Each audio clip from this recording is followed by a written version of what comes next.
Ishara ni Meresha Oiti. Miili 6 ya waathiriwa wa maandamano sasa imeripotiwa kuhifadhiwa katika makafani ya City hapa Nairobi baada ya mwili mwingine kutambuliwa leo na familia. Kwingineko, familia moja mtaa wa Mukuru kwa Njenga inalilia haki baada ya kijana wao mwenye umri wa miaka 19 kudaiwa kupigwa risasi na maafisa wa polisi siku ya Jumatano.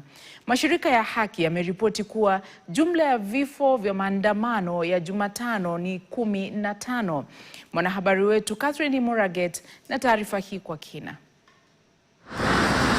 Katika makafani ya City Nairobi, familia ya marehemu Regan Omondi imetoka kutambua mwili wa mpendwa wao aliyeripotiwa kupigwa risasi siku ya Jumatano kwenye barabara ya Ngong wakati wa maandamano. Regan alifariki Alhamisi usiku akipokea matibabu katika hospitali moja alikokuwa amekimbizwa. Anadaiwa kupigwa risasi 2 ya mguuni na kwenye mkono wake. Mimi nilikuwa nimeenda job jirani ya marafiki zake ndio alipeleka hospitali. So mimi nikaitwa usiku, ndio tukwenda usiku tukapata kama amekufa. Baba yake akimtaja kuwa kijana mzuri aliyejituma sana. Alikuwa 23 years. Lakini alikuwa anajifunza kazi ya kupanga tiles kwa. Hizi tiles inapangwa chini ya nyumba hizo. Kwa floor. So alikuwa mtoto mzuri. Mashirika ya kutetea haki yamelaani mauaji hayo na kutaka haki itendeke mara moja. Tunaambia Murkomen mwenye anaendelea kupongeza polisi wauaji that a day will come when hata yeye he will be held to account for his time in office.